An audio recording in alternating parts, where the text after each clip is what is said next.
बिस्मिल्लाहिर्रहमानिर्रहीम।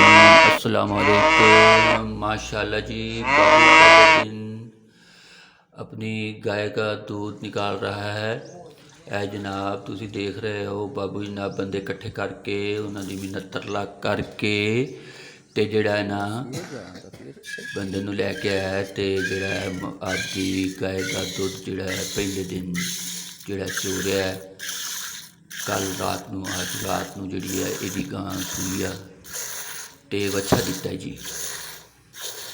ते मेरी तरफों बाबू नूं बड़ी बड़ी मुबारक ते जिहड़े देख रहे आ वो भी कमेंट करके बाबू नूं जिहड़ा है ना मुबारकबाद दो कि ओहदी जिहड़ा है ना दुध अल्लाह ताला ने ओहदी जिहड़ी गां आ उन्हें वच्छा दिता है तो हुण वो दुध जिहड़ा है ना मतलब कि खुद कफील हो गया दुध दे विच ते बैठा है यतीम वाली घर ऐ जी जनाब जिहड़ा ना उत्ते इन्ना प्यार प्यूर कर रहा बड़ा प्यार करदा मुहब्बत करदा जानवरां दे नाल इंसानां नाल करे ना करे जानवरां नाल बड़ी मुहब्बत करदा है मेरे।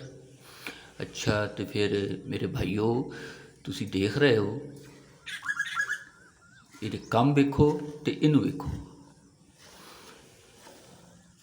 ये जिहड़ा चोरिया है नाल बंदा जिहड़ा उत्थों लैके इनू 3-4 साल हो गए इनू मझ नहीं चोनी आई ना गां चोनी आई। कोई समझाओ इनू तुसी समझाओ तो मैं भी समझाना है मैं समझाना पर यदि समझ नहीं आता किसी की होर दी गल यदि समझ आ जाए तो बड़ी गल है जी। ये जी गां सू गई है अल्लाह ताला नज़र ना लावे माशाअल्लाह अल्लाह ताला ये दुध ये बरकतां ते रहमतां अता फरमावे तो तुसी आखोगे पता नहीं चंदा मंगन लग गया। अल्लाह सारियां दा नासिर।